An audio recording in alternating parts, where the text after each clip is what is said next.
Hi everyone, welcome to Type Talks. Today we have ENFPs and ESFPs, and so I'll rely on you guys to ask questions. And so Valentine's Day special, I'll have everyone introduce themselves, but there are a few ESFPs here who are very close to some ENFPs. And so Lindsay, would you like to tell us a bit about you?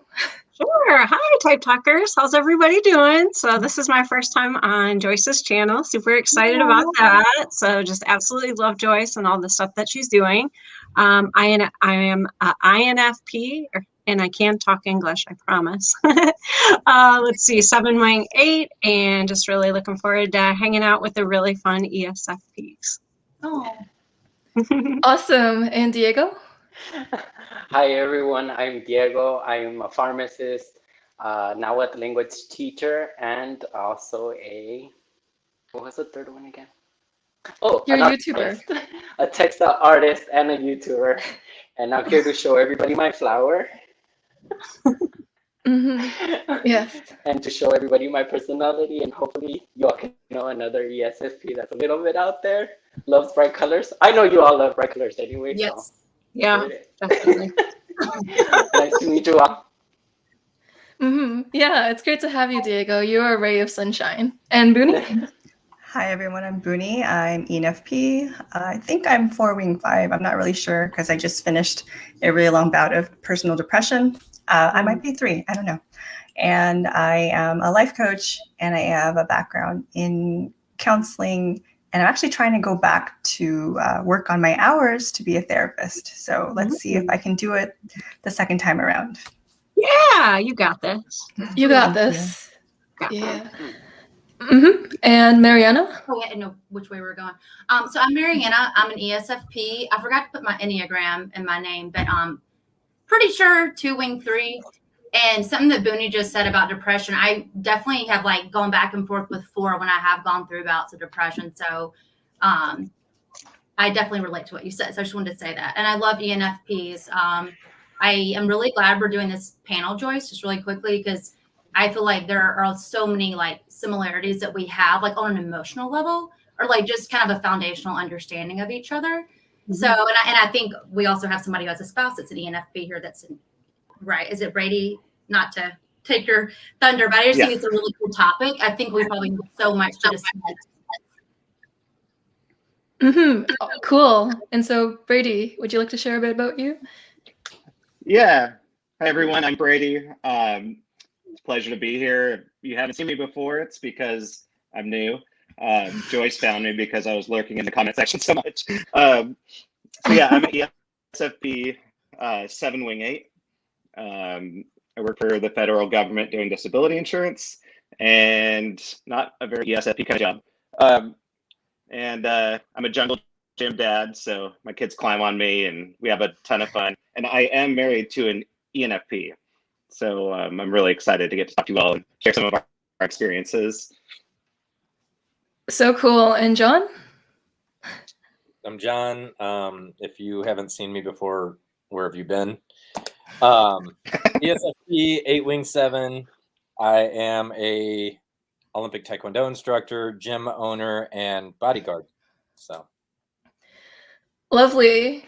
And so Diego has an art and language channel, and Boonie has an ENFP channel. So go check them out. They're fabulous and amazing and all shades of wonderful. And Brady, how is it like being with a ENFP? Sorry to put you on the spot. Yeah, no, it's awesome. So we've been together for quite a long time. So we got married in 2006, and we have 2 kids. But yeah, no, I think just immediately there's that attraction of energy and enthusiasm for life. It looks different between us, but people who don't know typology or whatever always say to us, wow, you guys are so much alike. Yet when we talk to each other, it is hilariously, it's comical just how differently we perceive the world. And, we can sometimes come to the same conclusion, but the way we get there is just markedly different. But it's a blast. She's a wonderful human, and I love ENFPs because of it. But yeah, no, it's definitely interesting. That's so cool. And so since we're all here, maybe we could go between the differences between ENFP and ESFP. Yeah. Who wants to take the baton? All right, I guess I'll take it. Let's see. Yeah, I think some of the big differences is we're so balanced in the middle with the FI and the TE. So I think one of the really cool things is like we kind of learn how to use our FI, but find out what works with that TE. So we're really balanced in that, you know, like if we like have a TE hammer on somebody, usually not an effective way to do relationships. So we tend to really be able to be good at like balancing the FI and the F and the TE. So we're really good at that. But then we have the NE and the SC and dominant. So like Brady was saying, you know, like the middle, like the expression of ourselves is very similar, but like the dominant function is so different. So it's just it's a very interesting and like synergistic relationship. But it's just it's just a lot of synergy and a lot of energy, and it's really cool, but not too much alike. So it's a really cool balance. Yeah, really well said. I always like feel so seen by ENFPs. So I guess just to say weird, I don't know. I just like always feel like really like safe and comfortable. There's like someone said EFP energy. I'm like, there's so much EFP energy in here. I love it. Yeah, it's like so positive. Mm-hmm. Yeah, Say, like, comforting and like fun and I love it.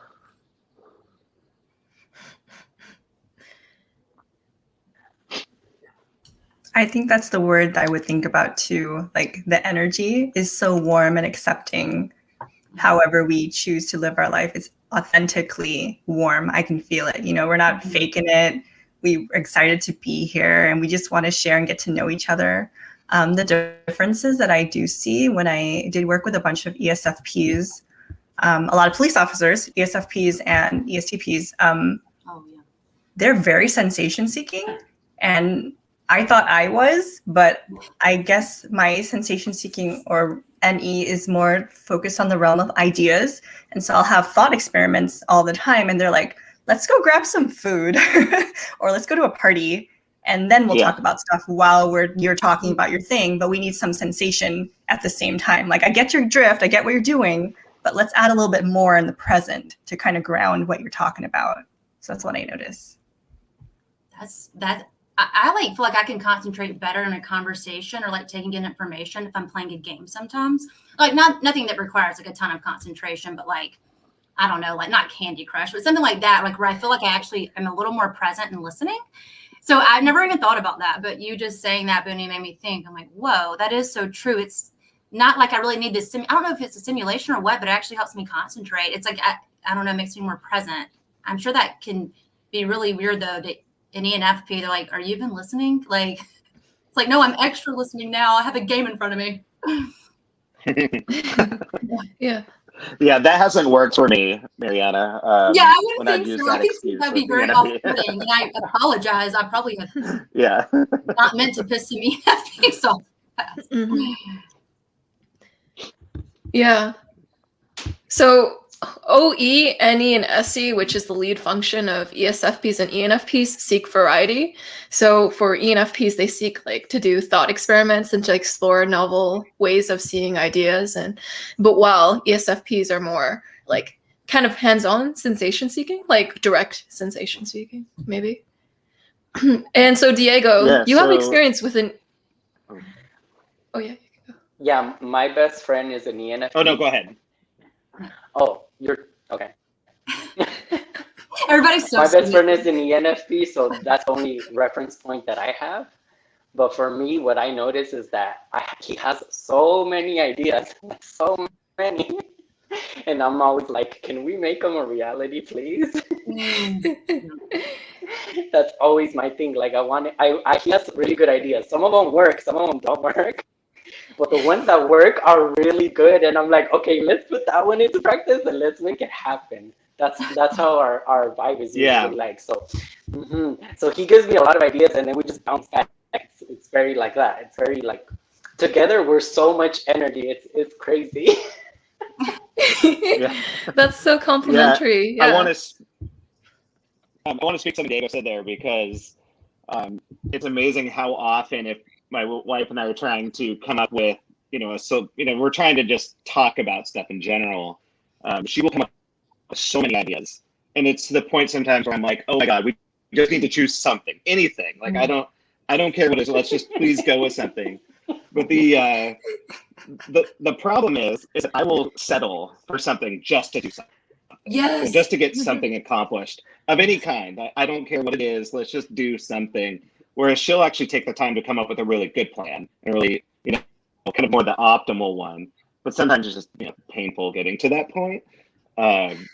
So we've often had to just kind of say to, and we'll have these conversations like, I'm saying, okay, are you brainstorming, or is this something you really want to do?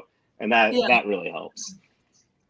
ENTJs pull that a lot too. I feel like ENTJs and ENFPs have that in common, where you're like, should I are you like just going to waste my time, quote unquote, for the next 4 hours? Do you really want to do something and take action? Because if you don't let me know, and I won't get emotionally invested or like get frustrated. It's kind of like someone says, like, do you like just want to bitch, or do you actually want like advice? You're like, who do you want me to be right now for you? Yeah. I think that's perfect to preface things, because we do sometimes think out loud and we don't even know why we're talking yet, because we could change our mind very quickly. Maybe we do want a solution, or we just want to vent. So we actually don't even know sometimes ourselves while we're talking out loud. And so I apologize for ENFPs when we don't preface what we're saying to people that we care about, because we don't know honestly until we get to the middle, and then like it makes more sense. And then something's more realistic, like, okay, I do need feedback, or I do just need to vent, or this idea, let's run with it. Or I'm just thinking out loud because I need to talk about 20 million ideas because it's really fun for me. So my processes out loud though. I feel like, oh, hey. Well, so is that where NE meets PE? Yes. Yeah, I think so. So like I think so too. Within the explanation. Yes. Exactly. Interesting. Yeah, and it's almost happening in the moment, just like SE is in the moment, those ideas are generated like in the moment, and it's almost like happening as we speak, and we don't exactly know what we want to do with it because we're still processing it and trying to figure out, where it's headed, because we have no idea, but it's a fun little journey. Do ESFPs feel like your FI processes out loud though? Like I think you're talking about something different. Like sometimes I feel like I'll be like talking out loud. I'm like, wait a second, I just needed to say it out loud. But that's different than what I think Lindsay's talking about. Like, no, I think that's exactly what it is. It's like putting it in the external world somehow in order to process it and organize it. It's really helpful. Yeah, I relate to that. But I think just from a different angle. But I think the other ESFPs. Actually, so putting that together, I mean, if you put FI, so the authenticity of FI, right? The just like directly, this is what I'm convicted in, this is who I am, and you add TE to that, I think you're going to run into a lot of the open thought and like conversation with yourself just being openly spilled in front of people. Oh yeah, just talking out loud. I guess like no one has to be there. Yeah, I always tell people I'm like such an open book. I just say kind of whatever's on my mind, whatever I'm feeling. I'm not really worried about the filter of someone. I don't say outlandishly offensive things, but because I'm not that kind of person. But like, definitely not afraid to say how I feel about something or what I think could be done or anything like that. As a 7, what's your relationship with confrontation? Well, since I'm a 7-wing 8, it's fine. Like, I don't love it. It's not like I go seeking it by any stretch. But if I see something that's in front of me that I realize something needs to be resolved, I'll say something. It's just. But if it's about me, that's different. If I'm the focal point, that's different. I tend to just kind of say, sorry, I'll take care of it, and then I may or may not take care of it later. That's really cool. Yeah, and hi Heidi. This is Heidi's book. Heidi has boot camps. She's amazing. I love you, Heidi. You're like one of the first people I ever followed like 5 years ago. Oh, wow. On what Yeah. platform? On Twitter. Love it. I think we talked about Parks and Rec a lot. And A lot of NE and SE in a room results in topics changing very quickly. Yeah, interesting. So the first question of the night we have is, why are ENFPs not scared of INTJs? I guess this can maybe apply for ESFPs too. Can I ask? I'm scared of them. Why, don't laugh at Joyce. Automatically points to me, so everybody's just like, "Oh, here we go, John and an INTJ." Okay, what is scary about an INTJ? What's scary about somebody who just like thinks but doesn't say things? Like, Yeah, I have to back that up. The INTJ stereotype I see online is very different from my experience with INTJs. So some of my closest friends are INTJs, and they're truly some of like the nicest people I know. Like they blow me out of the water in terms of being a good person who cares about other people. And if anything, I'm like, oh, I hope I don't like have a bad impact on you because you're so much more like grounded and moral than me. So I don't understand where the scary thing comes from. I agree. like, is intimidating maybe a better word? Maybe that my experience more intimidating, just intellectually. I can see that too, I guess. Yeah. They do have an intimidation factor when it comes to thought. So it almost makes you, in a sense, afraid to speak around them so that you don't sound like an idiot. Yeah, they're not bullies. It's just like, yeah, it's just kind of how, like, you don't want to sound like a dumbass. In my experience with them, I feel like things that are new to me at 30 years old, right? They've already thought about it when they were like 19. So I'll explain the thought I just came to, and they're like, yeah. They're like, where have you been, John? Yeah. Yeah, that's kind of similar to how I feel around like ST types, because I'm like, oh, we just have such completely different frames of reference that I don't even know where to start with you. But it's like with INTJs, because they have NI and we have NE, and it's kind of like looking at the same thing from different angles. It's just kind of this very natural sense of like, oh, you're thinking about what I'm thinking about. So in my head, I'm like, oh, I'm comfortable. Like I'm more comfortable in a conversation with an NI Dom than many other types. Yeah, I love INTJs. I think they're awesome. I could see how people could be intimidated by like the way they think and all that kind of stuff, but you know, they're not, you know, I think they're awesome. And then like kind of tapping in their FI and then see them like that dead face. And then you see like emotion like kind of pop out for like a little bit. I think it's so satisfying and fun, and it kind of helps them to feel free to be who they actually are. So they feel like they can be the authentic self. I think it's just beautiful.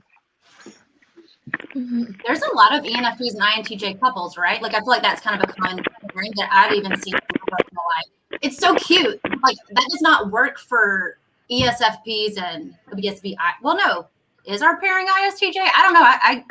ISTJs kind of ground me. I don't think I have an ISTJ sister. I love them. They are awesome. And I need them in my life, but I don't think they like maybe bring out the best part of me or the goofiest part of me. But I guess it's kind of like the same, just like the other side of like the same coin, I guess. But I think y'all work really well. Well, and ultimately, it just kind of depends what you want to, you know, like in my relationship, I want someone who's going to have fun and explore, but some people, maybe they struggle more with their SE or NE and need someone to ground them. You know, maybe that's what they're seeking. I personally was never seeking that. I like who I am. I don't want to be reined in, you know, so. Yeah, I totally second that. I think that it's a dynamic that works really well. Like there's kind of a natural sense of understanding each other because you have the same like conscious functions with FI and TE, whether it's like ISTJ, ESFP, or ENFP, INTJ.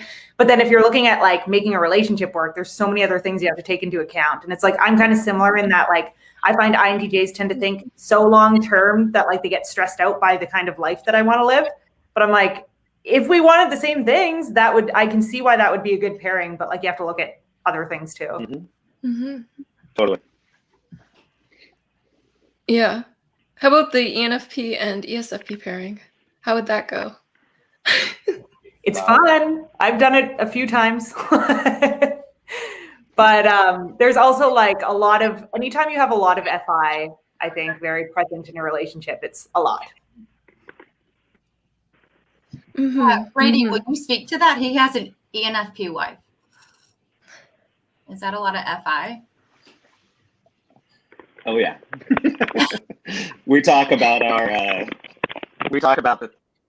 together quite a bit about the things that we value, and so many of our conversations are about that. And when we're having those conversations, hers are very much into the ideas and concepts of those values, and mine are about the physical things I'm actually doing with them. But yeah, no, I mean, it's still quite high with the FI. Yeah, and so I'm wondering, how can you differentiate an ESFP from an ENFP? I know we went through this where ESFPs tend to act a little quicker and they kind of have a just do it mentality. But I'm wondering, like when someone meets someone off the bat, are there any like quick indicators? How can you spot one in the wild?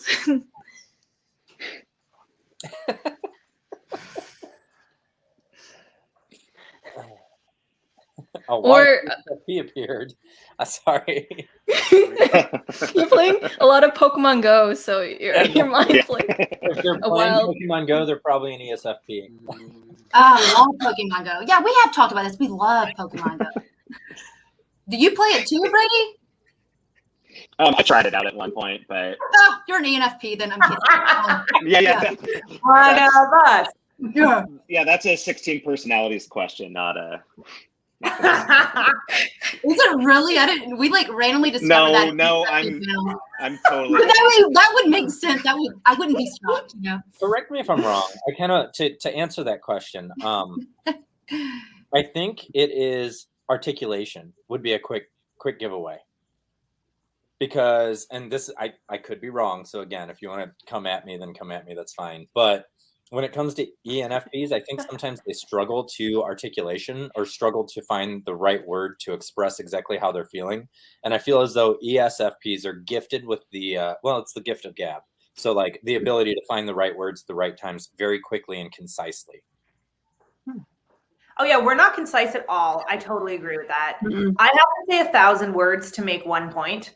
Or I'll get really, really in the weeds. And I think that's really like consistent across NEDOMs. Like we go down these rabbit holes and all of a sudden we're really not where we started. Versus ESFPs, I find are really good storytellers. That's a quick tell for me usually. Like they kind of understand the world through story and they tend to use like stories from their own lives to convey points. ENFPs are just all over the map with communication unless we're like really, really trying to stay on topic.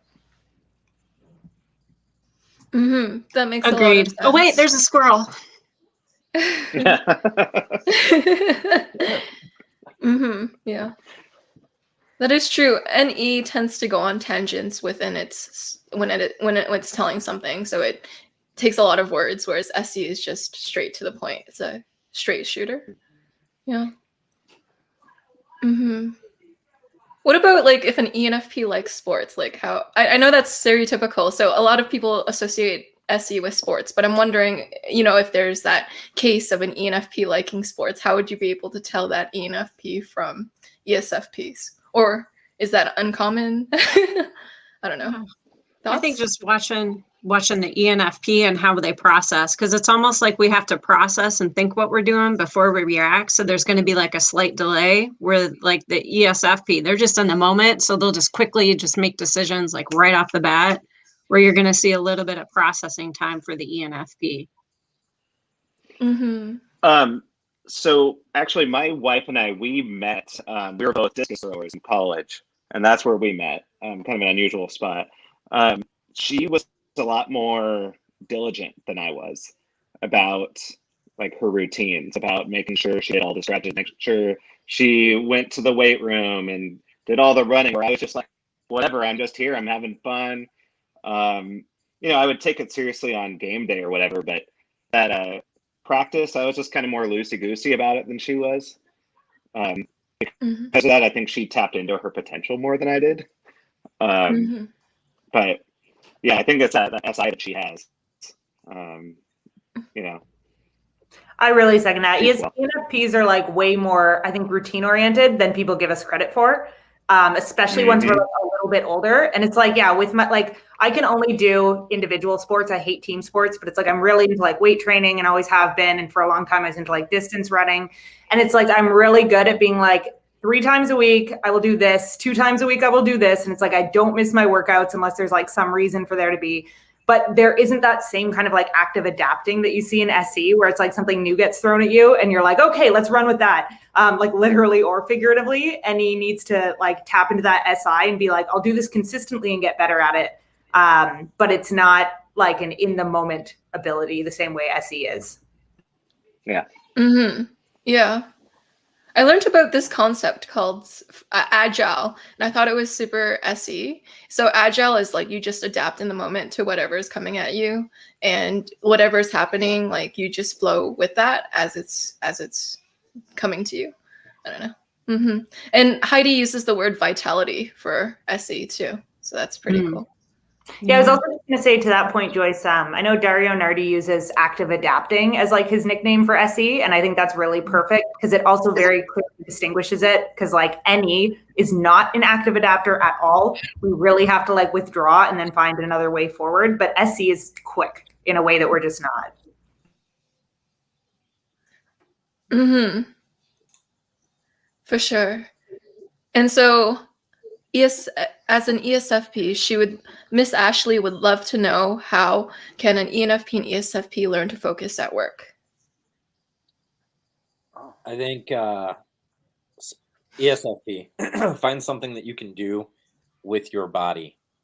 But realistically, I think the biggest answer to this question is just find something that you're passionate about. If you're passionate about it, you're going to be able to focus. I don't know. I have a lot of ESFP people that I know that like will do a job that they're not very passionate about. So they have to have something like a fidget spinner or something like to do elsewhere with their hands, with their feet. Like some people use those little like pedal bikes under their desk while they're typing out papers and stuff.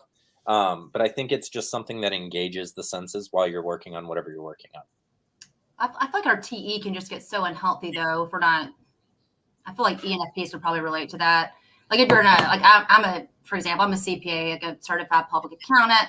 I hate it. The only reason I did it is I knew I'd have a job. Like when I got out of college for job security, the economy had crashed in 2008. And I was like, oh, like I get it. Like I get numbers, whatever, but it's still boring. And so the way I kind of almost had like a really like toxic relationship with my TE in corporate America for like 8 years, where I was slowly over time able to get into diversity and inclusion at the company I was at, which I'm super passionate about that. Anything with inclusivity, I feel like all EFPs are like, yes, we love being inclusive. Everybody belongs, you know? Like, so that like gets me going. But there was still so many numbers overall, you know, working in accounting, it wasn't enough. And it gets toxic. Like, at least for me, there's not enough fidget spinners in the world, like to ever make that like a healthy option, like long term. But it gets served its purpose. Like I got paid, like well, it was, you know, but that TE can just be like so, like it just tricks you into like just to keep going. And then like you're so in it, you're like, I don't even like know how to stop anymore. So you're like, I guess I'll just be in this abusive relationship. Like I feel like ENFPs have to relate to that as well. Like, oh, so gross. Yeah, I can relate to that too. I actually have an accounting degree. I'm not I did. Look after this. I worked at a CPA firm, and I'm such a people person that the phone would ring or someone was at the door, and I was like, so we have excited. so much to talk about. It's like I never hell. I'm like, this is not for me. Oh my God. Right now. Yeah. Yep. Yeah. So now I find like if I have jobs that have like a little bit of accounting, but mostly people, you know, then it's like that healthy balance. So yeah, grounded. It's like the ISTJ energy that I'm not trying to start. I love ISTJs, but I worked around a lot of little STJs, a lot of ISTJs. But they were the best teammates. I loved having on my team. They're awesome, and they kept me like freaking grounded in reality, like just routine. Like they held me accountable. But like if I get like 80% of that, like too much in my life, it's like I need more like 80% people and like exactly 20% ISTJ energy. And I'm like such a good person. I'm like just really like productive. Mm-hmm. Yeah. Oh my God, I can't wait till talk after this. So interesting. Maybe we'll have an accountant EFP episode and we'll talk about that. It's probably just probably talking to us. It's only us. So yeah. Right. It'll just be like the two of us and then some other random person. So. Yeah. And we'll just be counseling that. Joyce, I'm sure you're gonna get I know you're right. Amazing. Yeah, Brady? You get a ton of views, I'm sure, on that one. Lots of views with that video. Yeah, the most popular video she ever uploads for sure. Yeah. So on that topic, I'm wondering, what type of jobs would you recommend to ESFPs and ENFPs? Would you say any job will do? Are there certain jobs that are more likely for your personalities that you'd be more energized by? CPAs for sure. Yeah. I love people. I'm assuming ENFPs do too. But I think there's so many different like industries we are in, like where we like do really well. Yeah, I see a lot of ENFPs in positions of either like a lot of NFP writers and also like teachers of some form. Not necessarily like we don't do as well usually with the younger child kind of stuff because that tends to be like very sensing heavy. But I see like I've met a few ENFP either like professors or like coaches or whatever. So being in some sort of role where you're explaining all of these modalities that are really fascinating to you tends to work out really well, I think, for any DOM type. Yeah. Oh, that makes so much sense. Huh? That really does. Yeah. I think a lot of ENFPs, depending on what they have with the FI, would do really good at like life coaching because they're seeing the potential in people anyway. So kind of drawing that out, you know, and I think ESFPs would do really good at helping people to help them to take action, you know, instead of just talking about their problems or worrying all the time or dwelling on the past, you know, get them in an area where they're focused on people, but they can encourage people to take action instead of just talking about stuff or worrying about stuff. I think they excel in really well. Yeah, that reminds me, there's a life coach or a public figure who's called Mel Robbins. She's been typed by a few people as an SE Dom, and a lot of her coaching has to do with like getting people to get into action, basically like get through all your mental blocks and then find a way to act. And I thought it does have some splashes of SE there. Definitely. And Diego, you do something you're very passionate about. You do crocheting? Yeah, see, for me, I second, what was his name again? I second the guy from I forgot your name. Me? Oh, John. Oh, I second Brady. when John says, you have to do something that you're passionate about. You have to do something that you're passionate about.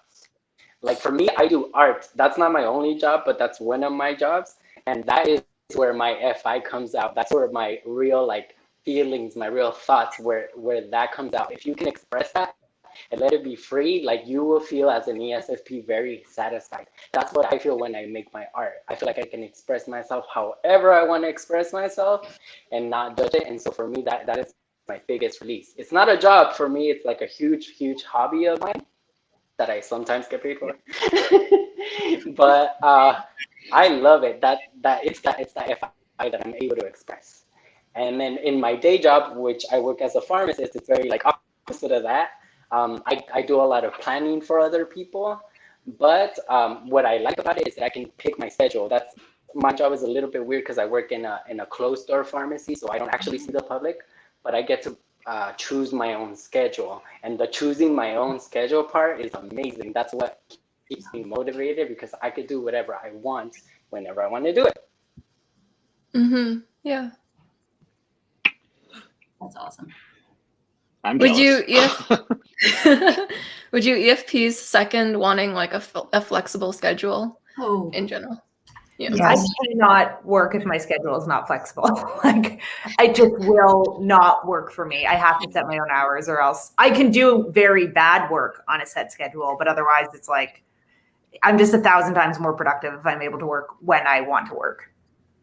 and like when like when the moment calls, like sometimes I'm like, oh, it's fucking 8 p.m. I'm really like starting to really feel like I'm understanding. Like, you know what I mean? Like I just that flow, like when the moment strikes.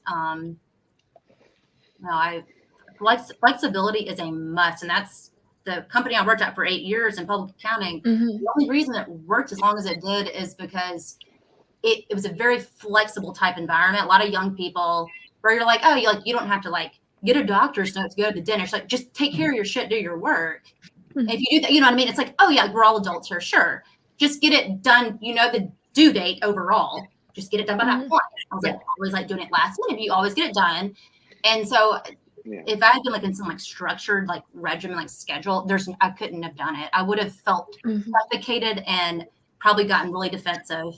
And like would have hated like all TJs. Like that would have been like my understanding of them, but they're really not all that way. But yeah, flexibility is big priority. Yeah. Yeah. Yeah. I would say anyone could benefit from a flexible schedule, but I find it most correlated with NE or SE. So like these PE functions tend to want flexibility a little more than average than other types because of the need to kind of get stimulation from a variety of things. Or I interpret it as people trying to control me, and I really don't like that feeling. So I like having a window of time just to choose when to get something done, at least. That would be great. If I had to work for somebody, the window would be great.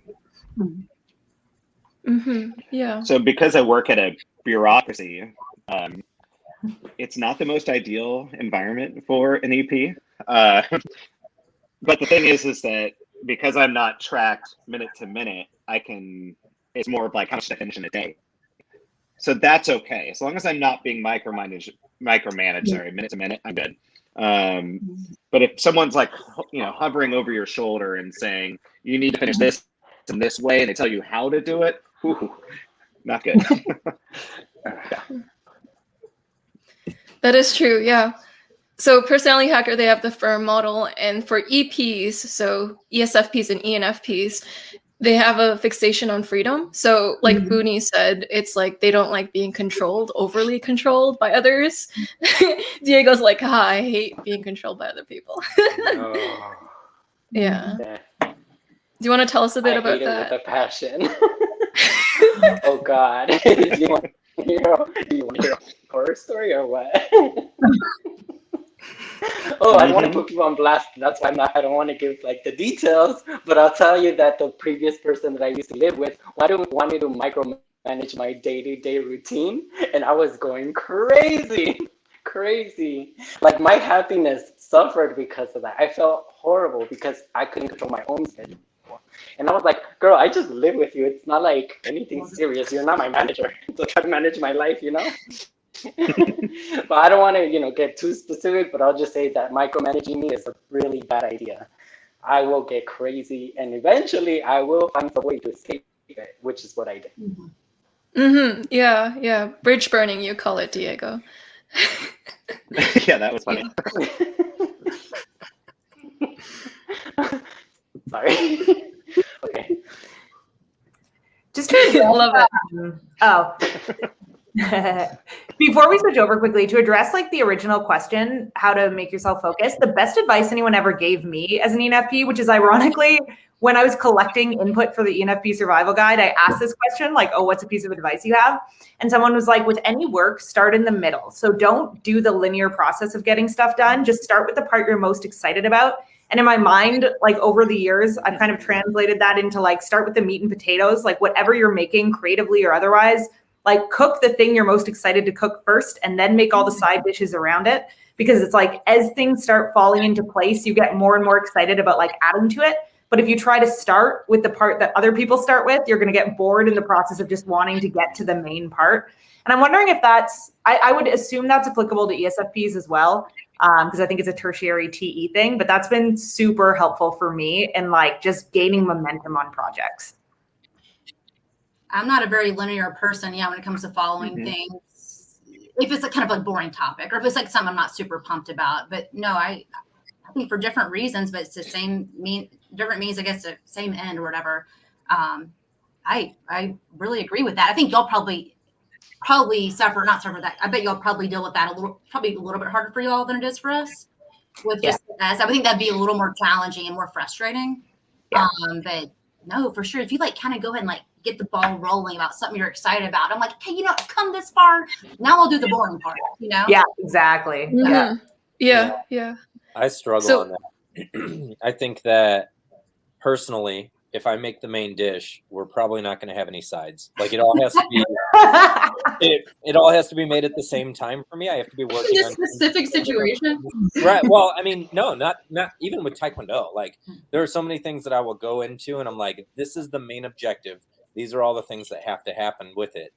But if I don't do it all at the same time, like all of it, like a spider web, if I just focus on the main objective, then I will get there, and I'll be like, well, the product's already out there. Like, the meal is already, here's the main dish. So there's no mashed potatoes. There's no, like, Fuck you. you're just eating meat. Here it is. But it's like, if you can do that, then I also think there's an argument to be made for like, some things don't need a side dish, But it's like, oh, let's say it's like you're making some project and then the last step is like figuring out the technical aspects of like getting it out there online or something. It's like once you have that energy because you're excited to put it out or whatever it is, it's like you can deal with the slight annoying details that like absolutely need to get done. But there's also so much wisdom for MEP type and like not doing the unnecessary work and just doing what matters, which is like exactly what I feel like you're saying with that example. I feel like SEs like love to ghetto rig stuff too. We're like, it's good enough, Yeah. Like, I'm like, man, everything in my dorm room in college, I'll get it. Like, the curtains are there; they're kind of hanging, like. Ugh. But I agree with what Heidi's saying about in other situations in life, though. If there's actually something like the core and you're passionate about something, it makes it a little bit easier. The technical parts that we probably as a whole at a high level, you're like, but it's for a greater good, and this is going to influence somebody, and they're going to get this content, and I hate this part of it, but there's a purpose there now, and so like, okay, I can get through this part. But like college dorm room stuff, you're like, I don't really need to follow the steps. It's okay.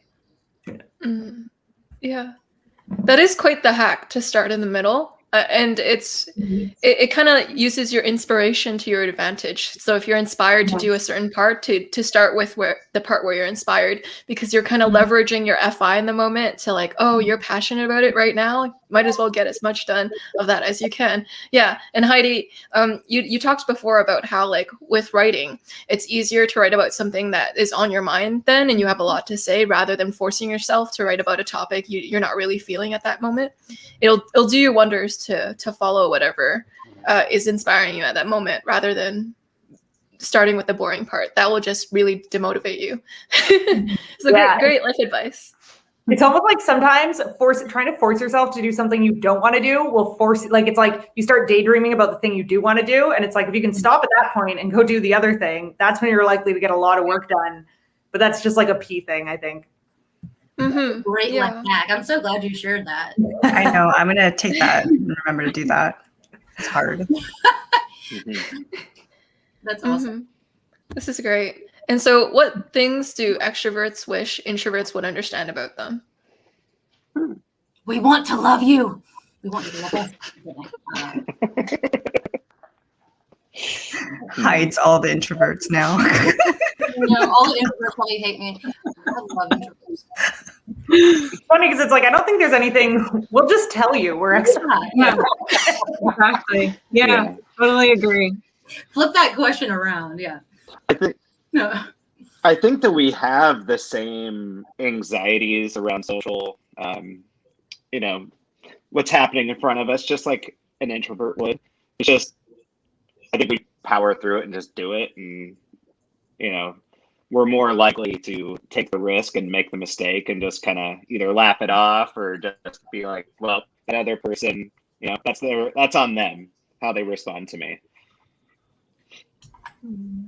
Yeah, I think that's a big one, when it's perceived that since we have to do or something external, it's perceived as a failure or doing something incorrectly, when if you're an internal thinker, you can kind of sort everything. Like, I already know that it's not going to work, so why do it? But we tend to, our FI, right? We want to live authentically, whether it may be correct or not, we're going to do it. And that's just the way we choose to live. It's internal, like it's a part of our being. We can't live any other way. And so just because it's perceived as wrong in their eyes, it doesn't mean that we made a mistake for us, Yeah. In certain places, that's a really good point, Boonie. Extroverts are kind of called after thinkers and introverts are called before thinkers, but neither one is like the better way of doing things. What it means by after thinker, it's like sometimes there's like the action and then there's the complete processing of that full action, whereas introverts tend to like completely completely go through it and then they're like before thinkers. I was trying to like just give backstory in case anyone wanted to know that. And so what other things would you want your introverted friends to know about you that they might misunderstand? I think one of the biggest things is like, so there's so many misconceptions out there about extroverted versus introverted. People just assume that because we're extroverted, we're always going to be the one to want to speak, want to do, want to go, want to, appear for you. But sometimes, to be honest, we're waiting for you to come to us. Like, we get tired of it too. And I think that introverts need to understand that just because we have that stereotype of extroversion does not mean that we're going to come to you always. Like, sometimes we need it. We need reciprocity, right? We need it to come back to us. So we're just hanging back. I love that. Is true. I grew up in all my whole family's introverted, and Same. I will say I'm like, obviously all this is a sliding scale, right? Like on the official Myers-Briggs instrument, I'm overall E. Obviously we all are, but it was a little too. It's not. I don't know. It's definitely not extreme E. It's kind of close to the middle. And I will say when there's really just to try to empathize with introverts here for a second. When there's a really loud voice in the room, and I'm not picking on ENTJs, I have worked with a ton of them in public accounting, and they usually are the loudest voice in the room, or that Dom TE, as I guess. It's what the function is. They're just doing shit. Like, they're good at it. And so they're taking action. I'm like, tell me what to do. I'm dumb.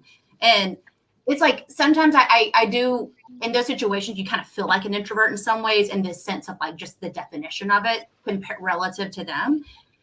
And sometimes I do think, like, it made me think when you said, John, like, sometimes like we want them to come to us, but I really sometimes wish extroverts would keep in mind for introverts, like, it's so hard for us too, especially for me. I love talking and I love meeting and connecting with people, but like, you don't always have to speak first. Like, give them just a chance for just a second, like for there to be silence so they can finally like see that like little window.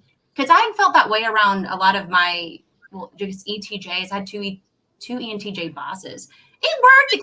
We definitely complemented each other well, and we used Myers-Briggs, funny enough, through our company to understand our differences, and we were going to be a really good team once we got past a lot of stuff. But I don't know. I can see how it can be really frustrating to introverts when there's always the loudest voice in the room, and we have zero bad intention, though. I hope they understand that. It's just kind of how I think we show up, and I don't know. I don't know if y'all relate to that. I just growing up in a family of introverts. And even as an extrovert who has social anxiety, I can only imagine how much harder that would be for an introvert, just like the way it's set up. So I think it's difficult to pick these things apart piece by piece on this, because there's so much so much difference provided when there's maturity, when there's health, when there's like depression, when there's anxiety. Like it just all looks so different. And somebody that is the most extroverted person you've ever seen in your life could look like a complete introvert when they were just in a certain situation. Yeah. And I do in certain situations. I'm like freaking ISFP. Yeah. I mistyped as an ISFP. Yeah.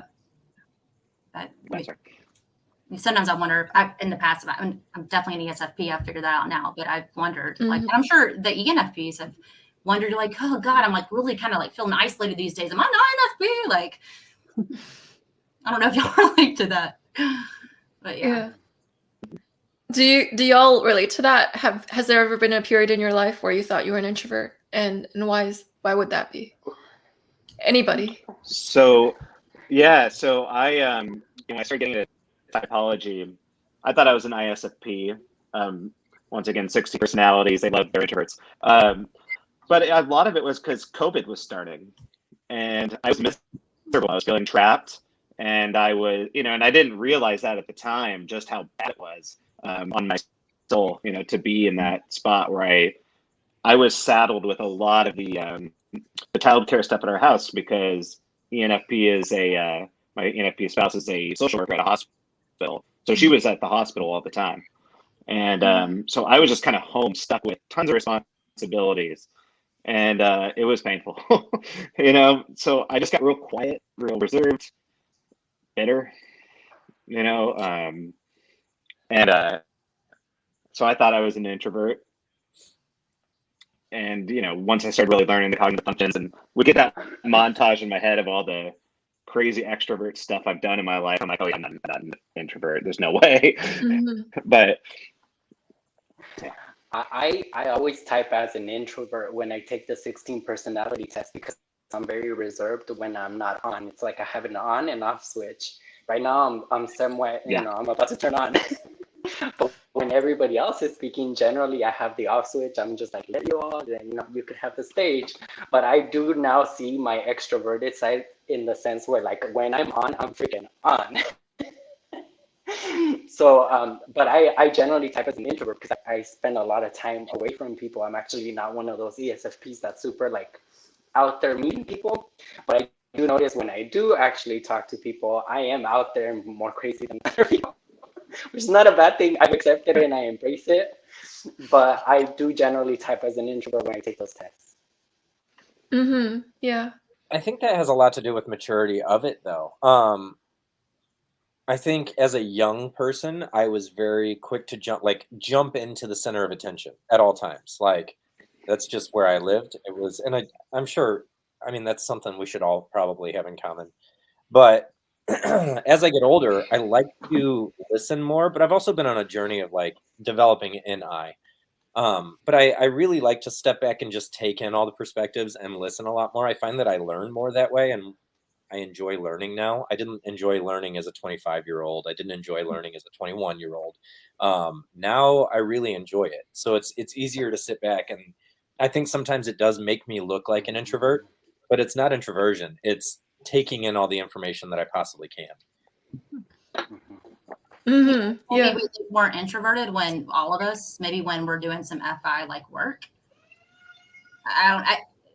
It's like one of the, if like you like put like a camera on somebody one day in their life, like, are they going through an FI season? Are they going like through depression?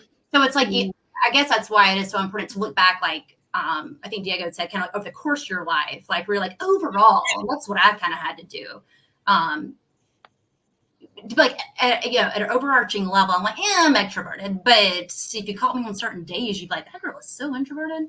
Depending, like, on if I get triggered by something, like something comes up, like, especially during COVID, I relate a lot to what you said, Brady.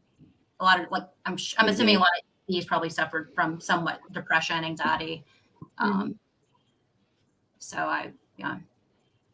that idea of, like, seasons of your functions really, really resonates for me. So it's like I've had years of my life where I've literally lived in communes where it's like I am never alone and I love it and I don't want to be alone for a second. And then it's like in COVID, I've spent so much time alone. And if anything, I'm ghosting like everyone I know throughout most of this year because I'm just like, I'm doing so much FI work and it feels so personal and it feels like I don't have anything to update people on that I really like am ready to talk about yet. And it's just a total FI season. It's like, I'm still an extrovert. I still know that, like, me at my best is being out there around people and, like, giving and receiving a lot from people. But right now that's not the season I'm in. So it's like, yeah, that feels very resonant for me. Yeah. I think too in this season with Joyce's channel, I mean, that's been, like a go-to, just having that social interaction when things were like super scaled down during COVID. So thank you, Joyce, for all you do, and just making these videos and creating that social connection. So I think that's so important. And yeah, I'm with you, Heidi. Like, usually I'm super extrovert and then I'm like, oh snap, like in the season, like I can either, like, I can choose to make this like a FI season, like, so I can choose to make the most out of this situation. And the mindset is, what are the things that I can do today that I'm going to thank myself for this crazy season? And a lot of it deals with FI, digging deep, letting those things come up. And with the social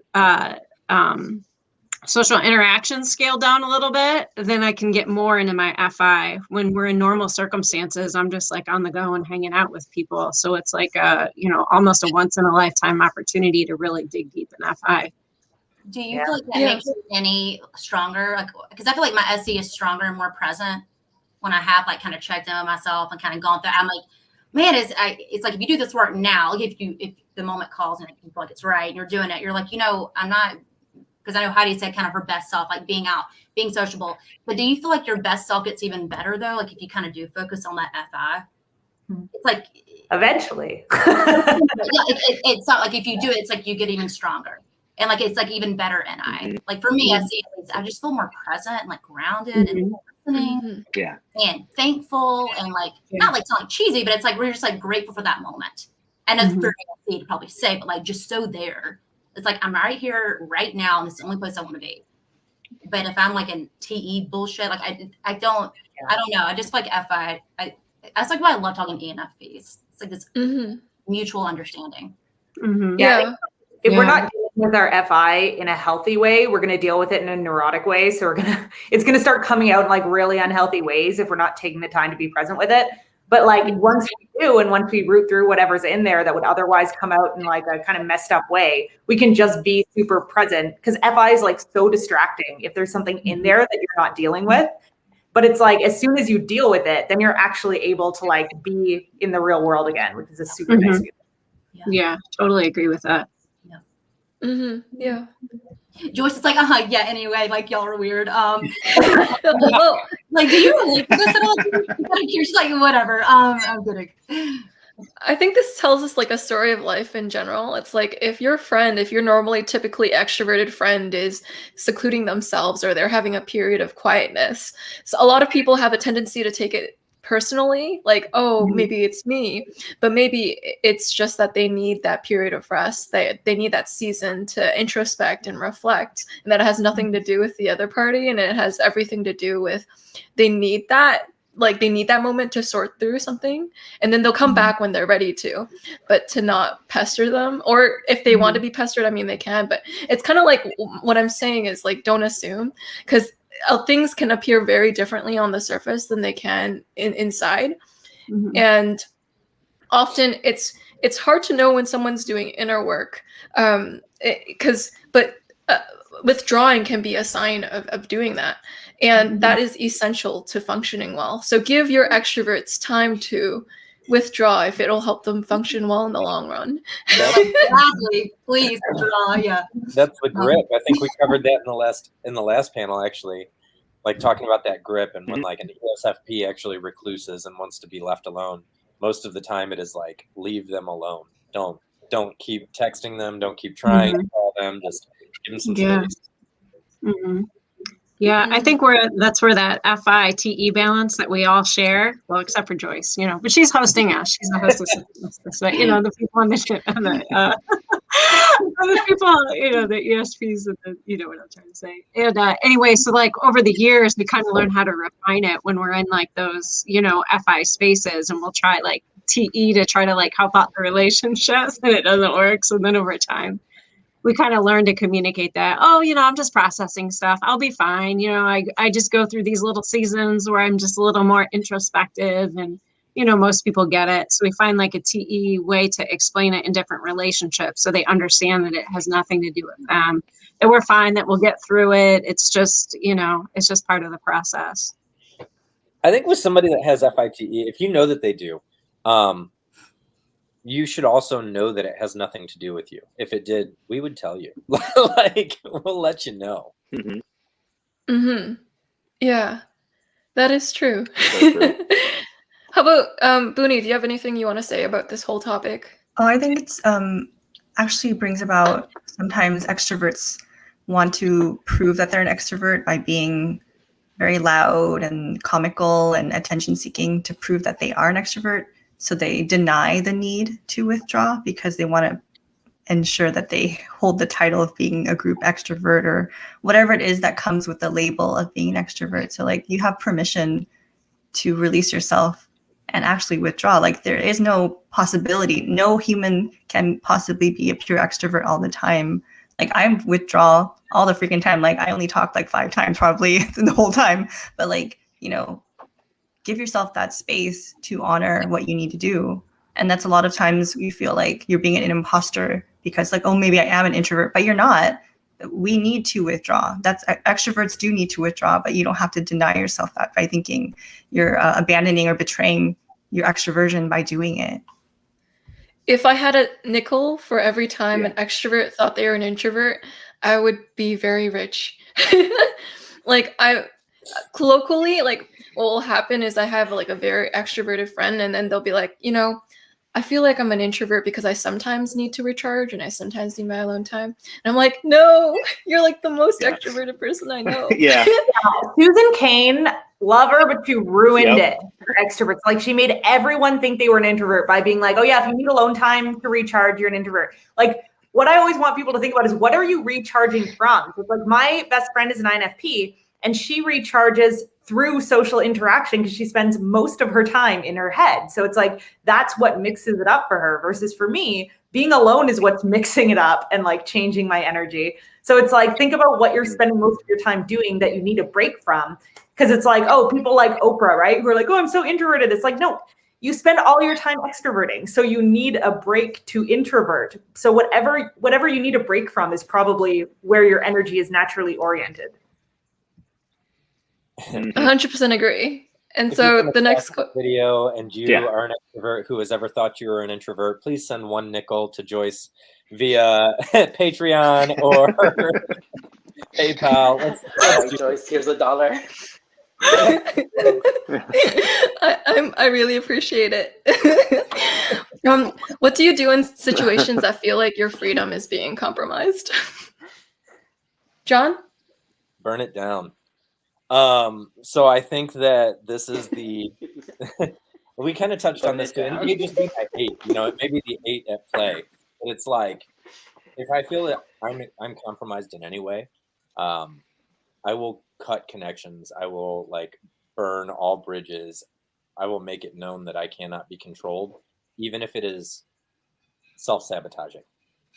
So I know, and I'm aware that that is an unhealthy pattern, and I've worked on it. I've tried to correct that, but it is something that is ingrained in me. If you try to show control over me, we are going to have a major issue. Mm-hmm. As a, for me, oh, go ahead. No, you go.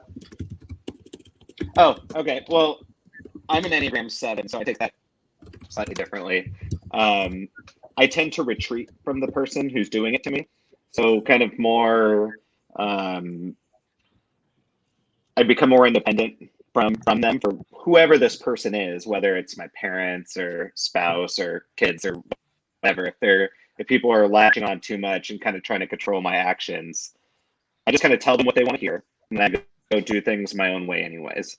That tends to be the route I go, and that's not healthy. So it's always good for me to talk it out with them and let them know how I'm doing, which is what I've been working on lately. And I actually have an ESTJ therapist who's been amazing with that. Just kind of feeding into that 8 wing that I have, kind of feeding into what John's talking about. It's like you don't necessarily have to burn it down, but you can at least bring it up and not just retreat from it. Yeah, I think. Sorry. I was just gonna say what's interesting is like I find with EP types, you're probably gonna find that they feel like they have the least limitations on them anyways, because we're naturally oriented towards like finding possibilities, finding opportunities. If something isn't working, we'll try something else. We don't have like a very constrained worldview. Like we see so many options everywhere that it's like I find I'm rarely in a situation where I feel like there's any sort of control being exercised over me, because I've kind of oriented my entire life over around making sure that that's never the case. So it's like, I don't work for anyone. Like, it's like, I live wherever I want. Like there's very few things. And it's just kind of naturally a position I found myself in through the way I live my life that do kind of weigh on me in that same way. And I think you'll find that for a lot of EPs, like they've naturally constructed a life around that. But I'm always curious about, like I don't have children, and I'm curious about how that impacts like the EP experience, because I think that's a really big constraint on the freedom, and you can't burn your kids to the ground. You go to jail for that. So it's like I'm always curious. Like, do any of you guys have kids, and like how does this question come up for you? So, am I the only one here who does? Okay.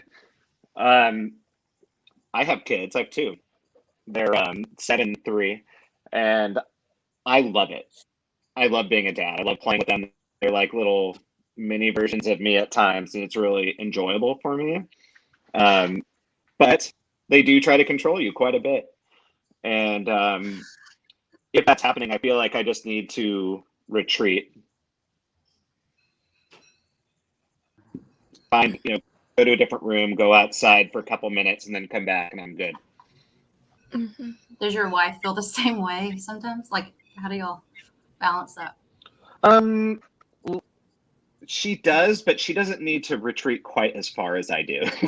Like sometimes I feel like I need to go just like literally outside and close the door. She is much more willing to like, she'll just maybe cook dinner or do a project in another room and, that kind of thing, but if it's close by. But no, the kids have to try to restrain me more than they do her for some reason. Mm-hmm. I have a cultural component for being ENFP and collectivist. Collectivism is very much about hierarchy and blending in. Like you cannot stand out, or it brings about shame or some type of uncomfortable feelings towards your family dynamic. You're very cohesive, and then they always want you to be a doctor or whatever it is. So when you're an ENFP and collectivist, there is this constant tugging with your SI for tradition and wanting to really be more authentic with your NE and FI. So I do think that it is a little bit more difficult for collectivist ENFPs to be more authentic when the family upbringing shapes so much, where they can portray themselves a certain way, where it could be like, you're not really as extroverted or outgoing as what people perceive an ENFP to be. That's my personal opinion for it. Interesting. That's so interesting. Thanks for sharing that. Yeah. That must be like really. Whoever it goes out to, I think that would be really hard. It's been hard. It's difficult. Yeah. That like SI tug that I'm like, wow, that would be like more enticing potentially subconsciously for y'all than it would be for an ESFP.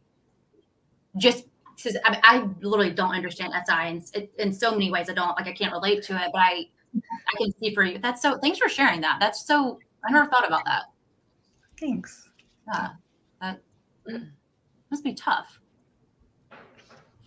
Yeah. Thank you for sharing that. I relate to you because I am Asian and my family and my culture is very collectivist too. So yeah, there's a saying where you want to be the nail that doesn't stand out from the board. Like, so it's kind of like saying like, you can't be FI, you cannot like really stick out that much. So exactly. And so how do you feel the pandemic has affected you, everyone? All of this. Well, I got laid off. I'm joking. I don't know if that's what we're going here for. On a serious note, how many of y'all have like struggled like with anxiety or depression during? Okay. I'm volunteering myself. That's what I wanted to say. Okay. I'm assuming that's obviously like not just our types. I'm sure everybody has to some extent, but I wonder if EPs or just E's in general. I don't know. It gave me a whole new perspective. Like, we are obviously operating such an extroverted world overall. And I think this personality hacker that talks like it's like an extroverted right-handed person's world in a sensor's world, like all cars, like you crank it with your right. You're like, it's just this world was like made for me, I guess, as a sensor, an extrovert, and a right-handed person, And so you grow up that way and you don't, that's just like your normal, then like you obviously get more perspective. And being, I guess, because I was working all the way through April before I got laid off. And the last 3 weeks, we're doing a lot of Zoom calls and stuff. And I just love like teaching and working with people. And so that was challenging for everybody just across the world, like to operate Zoom and like figure out how you can still be effective. But it was like the week before I got laid off, I was living in Texas. My family lives in Mississippi. And I called my mom and I was like, she's an ISFJ. And I FaceTimed her. She's like, hey, what's up? And I was like, can you talk right now? I was like, I've been by myself for 3 weeks straight. Like, I was trying to be very safe. There were so many unknowns, obviously. I'm like, am I going to die? Like, check my mail? I'm just going to like do my part and like stay indoors. After 3 weeks, you realize you're like, this is so unhealthy. I've got to do something. What is a possibility? So I got in my car, I drove to Mississippi, got laid off when I got there, I had to drive back. But it gave me a whole new perspective for introverts. Like, where I'm like, they're always like kind of forced to be in our world. Like, it's just natural quote unquote overall at a overarching level. And I'm like, now like we have to sit in their world. And I'm like, anyway, but like that's their comfort. And I'm like, and how I just gave me like a little more like open-mindedness, like towards how like different like comfort, like environments, like what is like naturally comfortable to somebody. I'm like, wow, like we force this upon them all the time. Not we, but you know, like just society in general, at least in our era is like get shit done, like TE. It's all like TE. And I don't know, it made me pause and think and have a lot more I don't know, just like respect and understanding it somewhat for introverts. Because it was really hard. It's been hard. I mean, but it's been like Heidi said, like I think we've all said it's been a season of FI, if you want to put it that way. Because I think there's so many positives to take from it. And I'm a realist for sure, but I'm definitely also like an optimist too, because I think you kind of have to be to see possibilities. Yeah. The pandemic is a time for forced introversion. Yeah. My brother is an INTP. He told me, he's like, I was made for these times. He texted me that. I was built for this moment. And I was like, I wasn't, you know, like, can we talk? Yeah. Yeah, one of my best friends is an INTP, and he keeps talking about how he's thriving in the pandemic. I'm like, shut up. I don't want to hear about how you're thriving. No offense. Yeah. It's like, it's my time to thrive finally, Heidi, okay? Yeah. That's your time, now it's not. Yeah. It's like, I've practiced this my whole life. Yeah. And John? I took it in a different way, though. My perspective shifted, so it was a challenge to me. And when something's a challenge, I turn it into a game and I have to win. Like, that's just who I am. So when everybody was like, oh, small businesses are going to close and nothing is going to survive this, I turned around and went from, when the pandemic started, I only had a Taekwondo school. It was just a little 1,000 square foot Taekwondo school in the basement of a bank. As soon as the pandemic hit and everybody was talking about how everything was going to close down and there would be no more like public places for people to gather and work out and do anything, I took my little 1,000 square foot building and I left and built a 4,000 square foot fitness center, yoga studio, Taekwondo school. Like, I have a complex now. So it became more of a challenge to me, because if nobody else is, like, if you're saying that nobody's going to survive this as far as small business goes, then I'm diving in to show you that, like, not only can I survive it, but I'm going to build. Maybe really stupid in the end. I don't know. We'll see how this goes. But like, so far it's been great. Your Enneagram 8 definitely shows in that, like, your perseverance, I feel like. That's awesome. Overcomer. I love that. Yeah. Yeah, it's interesting because it's like we share the same Enneagram, and I ironically also started a small business during the pandemic. Really? And that was what, like, it was possible for me to do. I was sick of my work anyways, and I was like, I have some time to like get stuff in order. But I think the pandemic just emotionally hit me hard, because it was like, when you take away the future from an NE-DOM, it's really hard to get enough energy to like feel adequately inspired, because it's like, what a lot of my mental space is occupied by is like planning for what I want to make happen in the future. And it's like, as soon as you don't have that, you don't know when you can make things happen. It's really stressful. So it's like, I've had to find a lot of strategies for like keeping my energy up and like staying engaged enough to like have the energy to keep my business running, just because the normal place where I get most of my energy is like not as available as it has been, or not as real. Cause it's like, oh, you can make plans for things, but like things not really go wrong all the time. And like, we don't have SE, so we hate that adaptation piece in the moment. I like things to go the way I plan them to go. So it's like, that's been difficult, but it's also been like a really good time to work through a bunch of FI shit. I feel like we need to do wellness checks on all the ENPs. I've never even thought about that with the NE-DOMs. I'm like, I like just went to South Carolina, went to the beach. I'm not kidding. I was like, you know, fuck it. Like, yeah, whatever. I mean, my sister's family was there, and I'm like, oh, this is fun. I like go get some drinks, lay on the beach. I got nothing else to do. But in any, oh my God, I'm like, just like, I can't complain now. That must have been like paralyzing in some ways.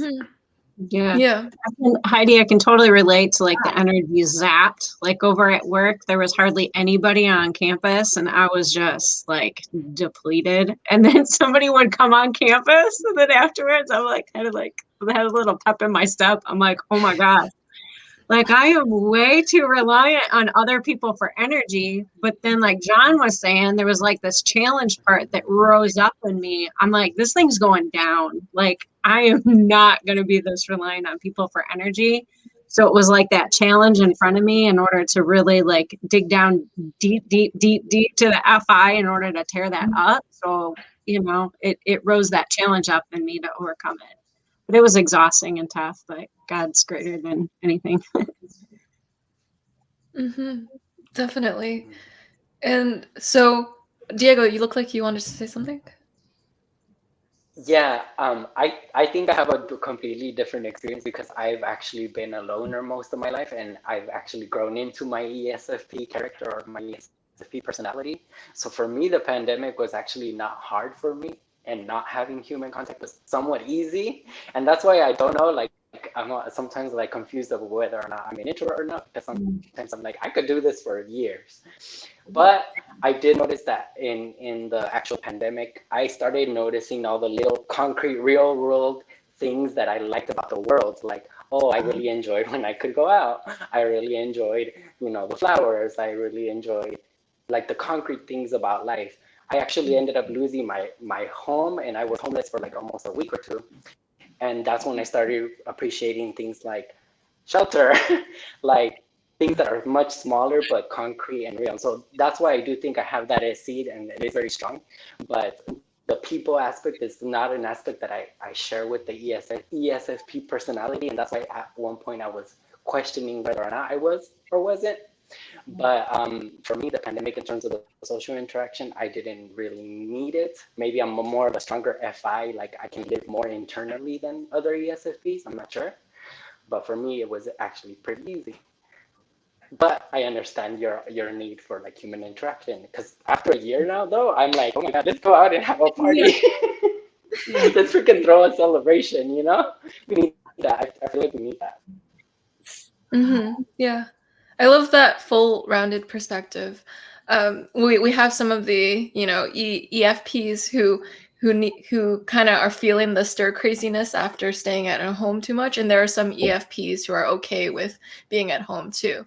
Yeah, so there are different kinds of experiences here, and the pandemic's been crazy. And also for me, like I've been also going through, because I'm sharing with my audience and sharing, you know, because I want to not hide my whole life from everyone forever. So what happened during the pandemic for me is like there's a threat of eviction from my house, and I have to figure out where I have to live too. So Diego, I really relate to that. Like I don't know what's gonna happen. So yeah, a lot of people are going through a lot of chaotic stuff during the pandemic that we know nothing about. And so the next question, what do you like about people overall? I find it difficult to connect with certain people, so I tend to keep a wall up. I'm envious of EFP's ability to connect with various personality types.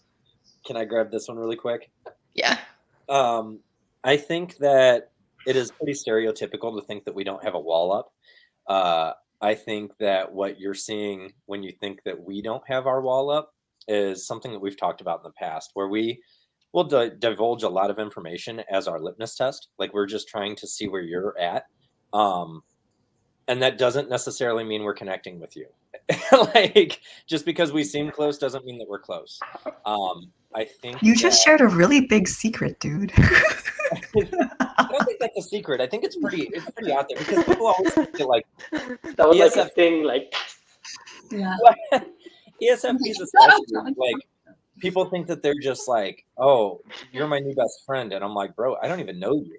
But her name, but we share so much information because that's not beyond our wall, right? Our intimacy is still walled up and locked away unless we are very close to you. But the information that we share with you is almost like pseudo intimacy. Like you think that we're getting close. We're just vetting you.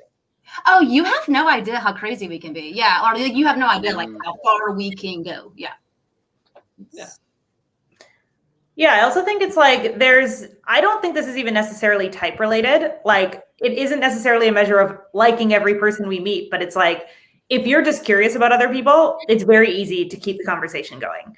and to make the other person feel like you're connecting with them. And it's like, if you don't know what to share about yourself, you don't have to share a ton about yourself. Like if you go into a conversation and just ask someone question after question after question about themselves, they're going to walk away feeling like they had the best conversation of their lives and you didn't have to disclose anything. And I feel like that's something that EF types tend to naturally do. Though I do see other types doing this. My partner is an ISFP, and she's one of the best people at doing this that I've ever seen in my life. And she's like, yeah, it's just a social anxiety thing that I learned because I didn't know what to talk about. So I just started asking people questions, and people love it. Like you can't go wrong. Do you think it helps refine our FI though? I love asking people questions, not because I'm like, let's pass the time. I'm like genuinely curious. Not Yeah. I'm a great person. I'm like, okay, so how did they process? I don't know. In some ways, I think it's probably a lot of things going on. You're like, I just like love talking to people. This is fun, like learning, and then like just making someone feel good and like being interested and including. But like even like hearing like y'all's stories, like and Diego's about like his eviction. I'm like, oh my god, like I can see that's a different perspective. I never would have thought about that. Like I'm like, I don't know. Like, do you think in some ways it's like kind of refining FI? Oh yeah. You ask And a lot of questions. It's like I don't think we like have like an agenda necessarily, but I don't know. It's kind of like, I always look at it as like the way that TI needs to like consume as much information as possible in order to like get a worldview together. It's like FI needs to just hear as many perspectives from as many different people as possible. So it's like we're just naturally curious, I think, about like people who are very different from ourselves and like people who live very different lifestyles from ourselves. Like that's all us formulating a worldview in our FI. So it's like we do that very naturally, I think. But it's like, it's also a skill you can just use if you don't know what to do in a conversation. The ENTPs are like, we're taking notes right now. That's so insightful, Heidi. That like makes so much sense. I have a question related to that. So do you ENFPs ever have conversations with people that you know in real life in your head, like just a conversation with the version of them that you remember, but in your head, like they're not there, but you're kind of like talking to them. Does that make sense? Yeah. And I'll do the weird one. Oh, go ahead, Joyce. Sorry, I interrupted. Yeah, I'm wondering if it's an NE thing or if like people in general do this. Does everyone relate to this? Like to recap a conversation in your head, or like to actually have a conversation that never happened in your head? It's because sometimes I have like EFPs telling me that like sometimes they'll kind of talk to it. This is really poorly said. I'm not good at re-summing up what they said, but it's kind of like they're having a conversation with their friend, but their friend's not there, but they're thinking about how they would respond to that thing. So you're kind of talking. Yeah. Oh, yeah. Oh, interesting. It's almost like a TE, any like experimentation to see like what is probably going to be the best way to deal with a situation. You know, it may not be accurate and it may be off, but just thinking about different ways that a situation can be handled and knowing what I know about the person, how they're most likely to react. Does everybody not do that? I never even thought about that. This is like the internal monologue thing. It's like, do you have an internal monologue or do you not? I don't have one. Monologue with myself at home by myself. I talk out loud to myself. Like, so I guess, yeah, I definitely have an internal. Okay. That's fascinating. That voice is going on inside my head. Interesting. Wow. It's really funny. An extrovert gave us a nickel because they taught me. That's actually really funny. What type is for what? All humans are weird. How does the language of ENneaDom ENFPs differ from SEDom ESFPs? So this is one I feel like I can answer based on some of the discussions that my wife and I have. So if we're talking about, let's say, a social justice issue, when she's talking about the issue, she's bringing up words like generational trauma, or she's bringing up words like oppression, police brutality, those kind of things, right? Whereas I'm bringing up physical things that I've seen. Like, it would really suck to go to a store and have everyone look at you, you know, or, you know, those kind of things. So I'll say those type of words, you know, more concrete, physical, everyone can picture what it looks like right there in front of them. She brings up more concepts. You know, like I said, she'll talk about a situation that someone would go through, but more kind of weaving it into other topics. And it can sometimes be hard to follow for me as someone who's really concrete. And so I'll even kind of clarify and say, so are you saying like this, and I'll give her an example of a concrete thing, and she'll go, oh yeah, that's what I'm saying. Or no, that's not at all what I said. Where's your brain been? It just kind of depends. Mm-hmm. Yeah, I feel like we're always kind of trying to connect things. And even like when I watch other ENFPs, sometimes I'm like, okay, bring it down to earth. But it's like, then I know I'm doing the exact same thing. But it's like, yeah, we have all these like kind of like, we're more likely to talk in like metaphors or like try to connect things to other things instead of just talk about like concrete examples of what's happening and like the specific situation that you're actually dealing with. We really like to like take it away and like connect it to other things. So there's often like, I find a kind of groundless nature, especially to NE when it's not very conscious, like it hasn't really thought through what it's trying to communicate. It can kind of be hard, even for me, watching other NE DOMs to like figure out what exactly they're talking about. Mm-hmm. Fascinating. That makes me feel better if I get confused with any DOMs. If Heidi is also like, wait, what are you doing? Like, what are you talking about? Oh, okay, I feel justified now. Yeah. I feel the same. We all go through it. So yeah. Yeah. Yeah, I was watching a video last night. Do either of you?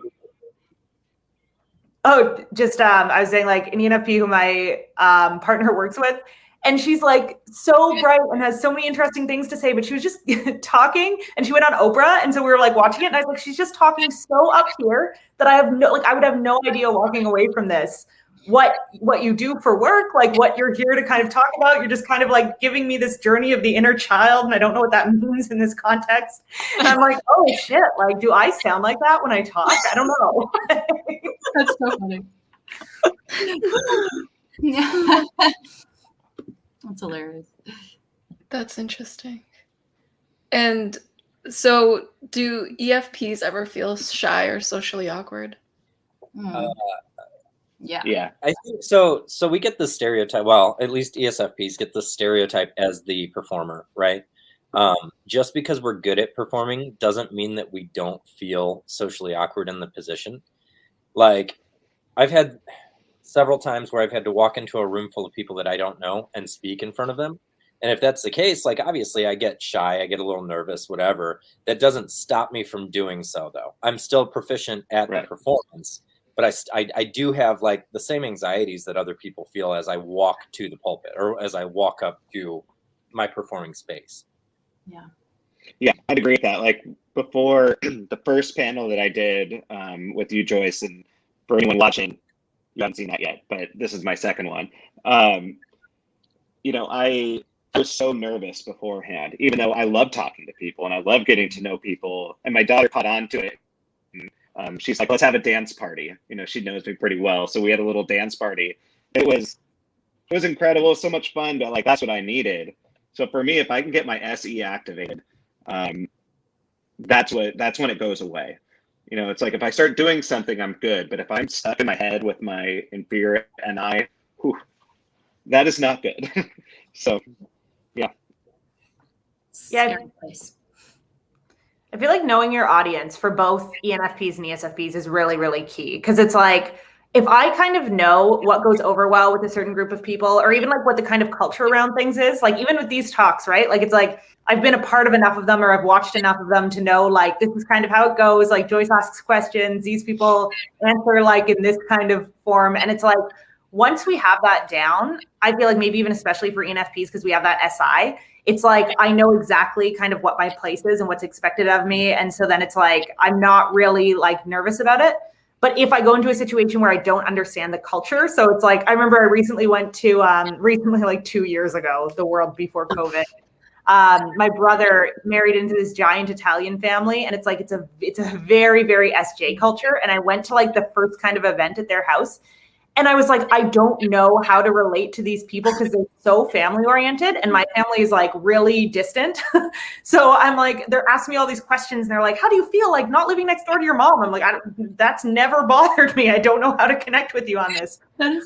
So in situations like that, I get very like, I can look very awkward because I'm like, oh, I just don't know like how to connect with these people. But as soon as I can see the connection points, it's a lot easier to like get there. I think SE actually provides a faster recovery. And so when we're talking about like that shy feeling or that socially awkward feeling, SE provides us the gift of being able to read the room and read the audience in a very quick manner, because we can just pick up on all the micro expressions, the micro cues, the different body language that we see in the audience and stuff. So we're able to adjust and correct based off of that. So it looks like we're not socially awkward. It looks like we're not shy, but actually we're just reading the room very quickly and trying to perform in a better stance for that. Yeah, I feel like I'm like in overdrive in those moments where I'm like constantly, like when you really don't know, like Heidi's talking about, where you go in, you're like, I'm so amped up because like I've got to pick up on all these things, and it's almost like a Sherlock moment. Me and my best friend now call that we call it our classroom. So like I went on this date with this guy, like his family has like this like big suite in this stadium, and I like didn't grow up around stuff like that. And I was like, I'm not gonna fit in here. I just like it's like you like just like don't want to stick out, and I was like, I just don't let me taking pictures of how cool this is, just blend in, you know? And I called my best friend, I was talking to her. I was like, this, she's like, so is it me? She's like, Mariana, this is your classroom, girl. You got this. And like, I called her afterwards. I was like, his whole family loves me. You know what I mean? It was like, not like that was like my goal, but I was like, I went into it so just off, like sort of a nauseous feeling. And I don't know if there's gonna be alcohol. They're not like, I have no coping mechanisms here. And I don't know. You're walking into a room of 30 people. You only know one person. Like you've recently met them. And I was like, all right, it's now or never. Like time to perform. And like walked away. Everybody's like, oh, we love you. Please come back. We'd like love to have you part of the family. But it's like that day was so, I remember every little moment. And like when I went back to like the next week and I was like, it's easy at that point. You kind of know like how you talk about the rhythm of like Joyce's videos. You can't like know what's expected of you. But yeah, it's I feel like in those moments as an ESFP, I am so in overdrive. I'm so incredibly present. It's almost like I probably miss out on some things. Mm-hmm. Yeah. Or catch everything. Or catch, I don't know. Yeah, but I feel like it is kind of our classroom in some ways, not to sound cocky. It's almost like where pressure's on. Like, I'm going to fail. Because I'm like, I know I can do this. Am I going to fail this time? You know? Absolutely, Mariana. Presence is a good way to put SE because it's very in the present. Yeah. And FI like love to find some common ground. So I know, but yeah, that's kind of one way you can really, you're like, so when your dad too, cool, me too. Okay, let's talk. I'm going to target you the rest of the night. You know, it's like, I love you. I'll like target like one person in a big crowd. Like if it's like, so I'm like, well, you're literally going to be bridesmaids. I'm sure there's weddings now. It's me and girl. Because we found like one like random fact in common. I probably overshared, you know, and she's like, sure. You know, it's just, I love like when females do that with each other in social situations. But I'm really bad about doing that when I don't know anybody in a room, targeting like one person, one poor soul. Mm-hmm. That makes a whole lot of sense. And do EFPs change jobs often? How about the ESFPs? I'm curious. I think we get a stereotype of being like flighty. But again, I think it comes down to passion. Anytime I've actually committed to a job, I've worked there for a minimum of 5 years. Anytime I've committed to a relationship, it's been like a 5-year relationship. So once I'm willing, like ready to commit, I'm there. I've never actually left a job. Like I think I still have employment at several places because I never quit and I never got fired. So like I just don't work there. I had to get laid off after 8 years. Yeah, it's true. Yeah. Weird. That is, yeah, I don't think that's a stereotype that's associated with this. I was like, you had 100 jobs in 2 years. Like, I've only had one. Yeah. How about ENFPs and jobs? Hold on. I want to pull back on that. I think we get the stereotype as flighty, but we're only flighty in controlled situations. If we are micromanaged, you're going to see the flightiness of an ESFP. But most of the time, a mature ESFP will put themselves in a career path or in a position to where they're not micromanaged, and therefore you don't really see it. Yeah. Ooh, that's a point of self-reflection. It's like when people say you have to look at yourself before saying that someone else is wrong. So, John, what you said was like a lot of people think EFPs are flighty, but it's only when they're controlled that they're flighty. So it's like if you're noticing an EFP be kind of flighty, look at yourself and see how controlling you might be being at that moment. So it's a moment of self-reflection there. Yeah. Anyone else want to answer? I also think it's towards personal development, personal growth. Like if the job doesn't reflect their level of self-awareness where they want to be at, and they're going to jump ship. Like, I don't think I'm growing enough as a person. My values aren't reflected. I'm going to find another place where I'm going to grow some more. So like, it's this constant quest because I don't know. I think it's rare for a job to help you grow as a person where you want to be there for 30 years. I haven't found it, you know, maybe, but it's taken like 15 jobs to get there, you know, I don't know. Yeah, I agree. It's like I've been flighty in jobs where like I'm just doing it for money or whatever. Like I have no loyalty. It was very important for me personally to become financially independent, like pretty young in life. So it's like, and I had to like put myself through school and all this stuff. So it's like I had years where I was working 3 jobs, then I would quit and then get 3 new jobs. And it's like, if it's just a utility thing, I have no loyalty. But if it's something I really care about, I will stay for as long as I still care about it and feel like I'm learning and growing in that position. Then there's like no end to how long I would stay somewhere. Mm-hmm, mm-hmm. Yeah, I've been at the same job now for almost 11 years. It's not a very ESFP job, you know, doing disability insurance. But what it has done is it's activated that FI, like Boonie was saying. So for me, you know, it's stability for my family. So my wife gets to do what her passions are. My kids, you know, like don't have to worry about things. You know, we can go on vacations or whatever. And so I feel really super fortunate.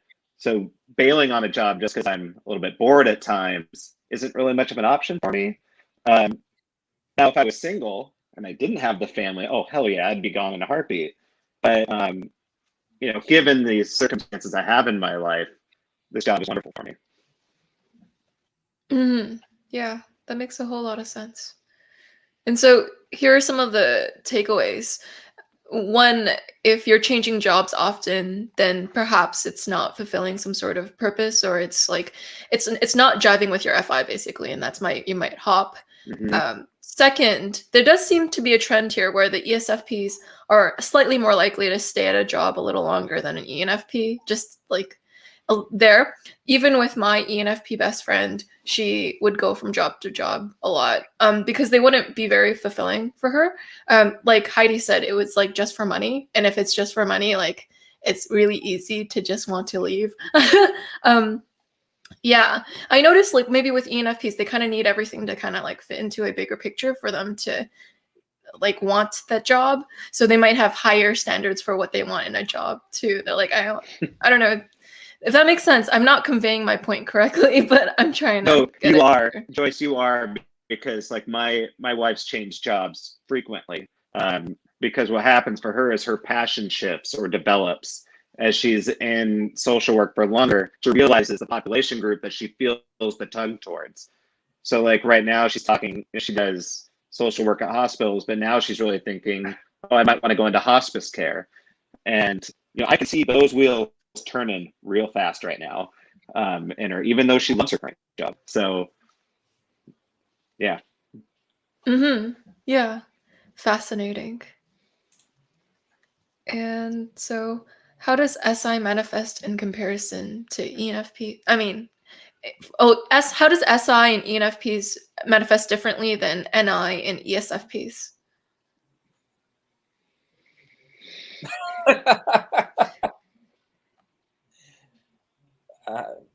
Apples and oranges, I guess.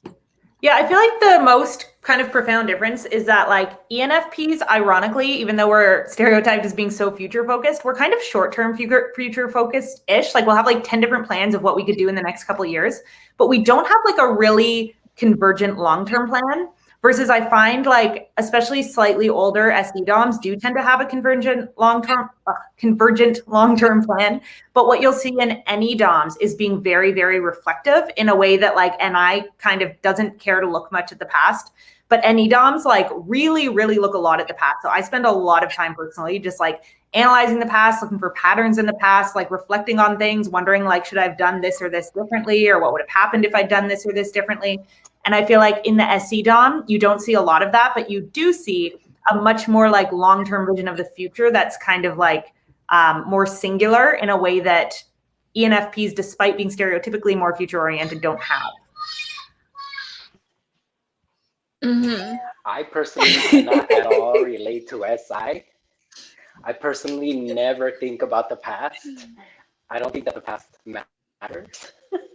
And so I never even consider the past. So I'm never thinking like, oh, did I do this wrong or did I not do this wrong? I think about the present and I think about what maybe I might do in the future. But the past to me is gone. Like I barely remember what I did yesterday. So I don't understand SI at all. Not at all. Yeah. I feel like people with NI, like ESFPs, or like INFJs like me, what happens in my brain is like it kind of prunes possibilities. You know, like when your brain prunes and it will start to get rid of some connections because they aren't relevant to your main connection. And that's what NI does. Like if it's not relevant to the main theme of your life or the main theme of what's happening, then you might as well just prune it off. So you're left with this convergent stream of just going towards the future in a very like singular kind of way. If that makes any sense. Made a lot of sense. Trauma. That's a great. That's something that needs to be pruned constantly. Great imagery, too. That makes a whole lot of sense. And so Valentine's Day. What are all of your thoughts on Valentine's Day? Happy Single Awareness Day. That's what today is. What did you say, John? I think it's Happy Singles Awareness Day. Like Mhm. it makes us feel as single as today does.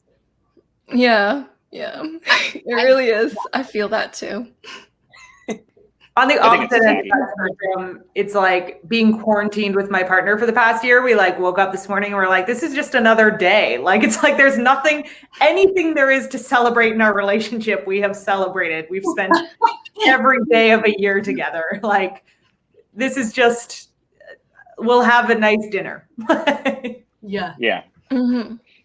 I mean, I'm at a panel on Valentine's Day. So, real romantic. Joyce chose the EFP. She's like, they're probably not mostly in relationships, or they'll like just somehow like figure out how like to get on the call, you know? Yeah. Look, this is infinitely better than spending it alone. So it's kind of like I'm having a group Valentine's Day. Oh my God, it's so sweet. You're all my Valentine. I've Valentine's gone Day. to Valentine's Day parties in the past. It's a great day to have a party. Yeah. I ordered a pizza today. I legit bought myself chocolates. I bought myself one of the little hearts. Nice. You're your own Valentine, yeah. They'll all be lot of on people- sale tomorrow. Yeah. There was a sweet little old lady at church named Nitsa, and she's like, she has like this Greek accent. She's like, I went to have something for you in the parking lot. So she like went over to the parking lot and she had like this little Valentine's gift. And then she like was looking for another person to give the Valentine's gift. It was so sweet. She's so precious. That's so thoughtful. That's really sweet. Such a sweetheart. Yeah. Mhm. Very cool. I'm looking for questions in the live chat and I'm not finding any. So if I'm leaving like a gap, then it's probably that. And so I saw something about sapiosexuality, so I want to ask everybody's relation to that. Because I would consider, like, people don't think that we're deep, and I think that's the biggest mistake that you can make. So I'm curious as to everybody's. Somebody just said sapiosexual. Everybody's experience with sapiosexuality. Like, are you guys invested in a brain or more attracted to a body? I think there's a fusion. I don't think maybe I'm wrong, but I would doubt that anyone is solely one way or the other. Like it's like, 'cause like someone can be physically unattractive, but they can like hold themselves in a very, very attractive way and interact in a very attractive way. So it's like, I've been very attracted to like conventionally unattractive people in my life and vice versa, but like those things can coexist. So it's like, it's a mix for me always. mm-hmm. That was my first thought as soon as it's like, yeah, I don't think I have like I love somebody that's ambitious and intelligent, that can have like hold like great conversation. I mean, I don't know. I think it's just like, it's a fusion. Like you said, it kind of just depends like on the situation and like how we like connect. Yeah. I feel like John like has an answer. Like, yeah, like he knows. Yeah. I'm attracted to awkward and unique facial features. So I like thick ass eyebrows, big noses. I posted on my Facebook that I have a thing for tree trunk thighs, like really big, thick thighs in a partner. So I like what I like, you know? So like, but there's also this layer of mysteriousness, just being able to keep up with your passions and bantering with me. Whatever your interests are, I don't care, as long as you have a passion in life. If you're a little bit obsessed and awkward, that's even more attractive to me because I like the awkward. So it's not, whatever that word is, sapiosexual. I don't know. I think I leaned too much into that in the past, where I was chasing after someone who is super cerebral and intellectual, and I wanted something just like that. And like you said, if there's no balance, it's too much, and I am not present in the real world, and I want to seek something that's both. So I'm still learning. I'm still figuring that out for myself. Yeah. For me, I think I'm in the middle. I think unless someone has such a beautiful mind that I can't, like, it just, like, they make it weigh so much more. Like, there are certain cases where someone's, like, thought landscape is so beautiful that it just throws every other criteria out the window, but that's very rare. But I have moments of time like that, and they're kind of, like, unforgettable because they kind of change a part of you. And because they change a part of you, it's hard to let go of that attraction you feel. Yeah. Like transcends like physical beauty or whatever, like whatever you see physical beauty as, or whatever you're attracted to. Yeah, it's really powerful. I feel like my like main criteria these days, I'm like, just let's like add to each other's lives so we make each other better. Like, you know what I mean? I'm like, I don't think that's asking for too much, but also I think someone who's emotionally aware, they don't have to be like in therapy their whole lives, but somebody who like, or at least like willing to sit like with you, like in your discomfort and like, I don't know, like, and like learn with you along the way. I don't think that's asking for too much. I'm not like willing to settle like for anything less than that. I mean, I'm 33. I'm like at this point, I'm like, I enjoy my own company. Kind of was forced to learn how to do that, which is a really good like life lesson. And I do think there's a lot to say that society does not give enough credit to people who do like find like their like life partner or spouse like later in life. Because I've like gotten to live in Australia. I've lived in South America. I have like I've gotten to have so many cool experiences that, and I don't have kids. It made me think what Heidi said earlier. I'm like, I've gotten to do a lot of cool things, and I'm not anti-kids. I would love to have kids one day. It's not that. It's just kind of life circumstances and the way things unfolded. I got to do some really freaking cool things that a lot of my friends that got right in their early 20s, they got to do some cool things too I haven't gotten to do. But I just don't think society like gets enough credit to like discover yourself along the way, to become way more independent, to be a little more comfortable just sitting by yourself, even though sometimes it's not always comfortable. There's a lot to say about that. And so now at this point, I'm like, I'm kind of comfortable with myself. And like this pizza I ordered today, if somebody, I'm not going to like, just like go date somebody, like just like for the company. If it's not like, I don't know, there's like no substance there, or if there's like no connection, like I would just like rather stay in bed. And I don't mean that in a mean way, but like, I do feel like EPs like stay like single overall, like long term, or like longer than like maybe, I don't know, like do y'all relate to that? Like you just like finally get to a point where like I'm kind of comfortable with myself. I know, add to my life, but if I can't find that person, I'm okay by myself. I know on both sides of the spectrum for EFPs, like there's one group which is serial monogamous. So they're in like a serial monogamous relationship to another serial monogamous relationship. So, and there are other EPs who are more okay with just being independent and alone. So there's two groups. I'm going to plug the video on attachment style I released 15 minutes before this panel. Oh, I want to listen. I love that stuff. But I would think that's very attachment style related, which is something I really want to do also on YouTube, is start referencing like, oh, this type is this attachment style and how that looks. But I really resonated personally with a lot of what you said there, especially like the number one criteria at this point in my life that I have for a partner that I did not always have is just being willing to like is just emotional self-awareness and other awareness, and being willing to like have hard conversations and like be very open about different things and like show up in that way. And I think that a lot of EFPs when they're younger can get kind of like distracted by just like, oh, this person's very interesting, and end up kind of chasing all these people who aren't willing to actually like put in the amount of work and like self honesty and transparency that's needed. And at this point in my life, 100% same. Like that's the number one thing I look for, no question. Oh, thank you for saying that. Okay, that's awesome. Yeah, it's like to me, it's just a non-negotiable at this point. Yeah. Also, speaking of all of this, I have to run because I have Valentine's Day dinner planned. But this has been so much fun. I'm so glad I finally got to meet you. Yeah. Oh my God, right? Yeah. So great to meet you, Heidi. Yeah. Like, so Heidi. We'll do another ESFP, ENFP channel. Yeah. Yeah. Bye. Valentine's Day. Yeah. That's great. Yeah, I'm gonna go as well. But it was nice to meet you all. Okay. You too, Diego. Good seeing you again. It was nice talking. Yeah. Perhaps we can end the panel now too, because it's Valentine's Day, and to give you all time to, like, either love yourself or love your partner, or say boo to any culturally constructed holidays. I don't know what your jam is. Oh, adorable. So cute. Yeah. So this is Jennifer. Hi, Jennifer. You're so cute. Adorable. Aww. What's her type? Okay. What's Feels that? like a TJ type. What's her type? The cat. Who said my cat? Mm-hmm. We just got her in December, so I don't really know, but she is very flirtatious with everybody in the house. So our German Shepherd gets the brunt of it, which is hilarious. But Interesting. Yeah, no, I don't know her type yet, but she's very out there, very social. So Like, let her like join our panel. Like, there's like room now, you know. Like, maybe Here. Joyce, do you wanna hit a speed round and we can each just answer a question? We'll just take turns. Yeah, let's do a speed round.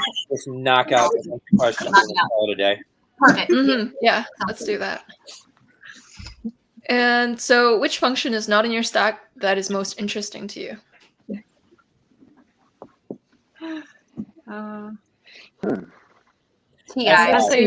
Better say my functions. What?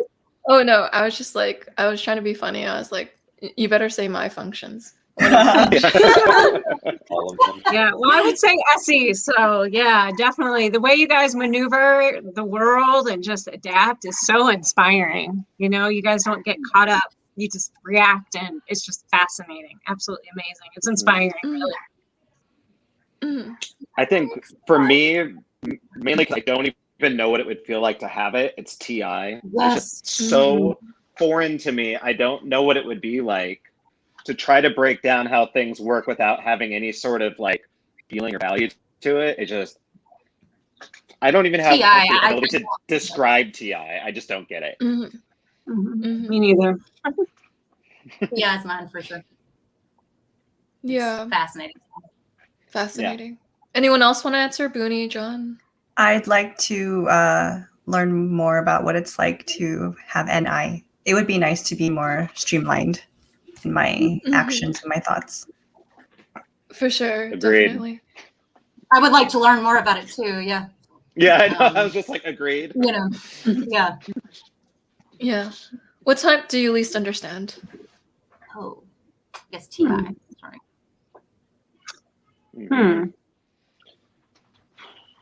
TI or SI? It's a good question. That's a good question. FE dominance. Is it like, yeah, it's like, I try to think, is the question more meaning like understand why they do things, or just have a hard time even understanding how they work? So if it's understanding why or how they do things, for me, it's definitely FE doms. Just because like I can't filter myself, so I don't know what that's like. Wait, which type did you, or which type? Sorry, I thought they were talking function. I'm sorry. Which type did you say? Sorry. The type that I at least understand what it would actually be like to be them is an FE dom, because I don't filter myself. I don't think that way. Yeah, that makes a lot of sense. FI can sometimes look like FE to other people, but it's interesting how they operate so differently that you would be like, yeah, I don't understand how it'd be like to be FE. Which parts of FE do you relate least to? Brad? Brady. Brady, there you go. Thank you, Grace.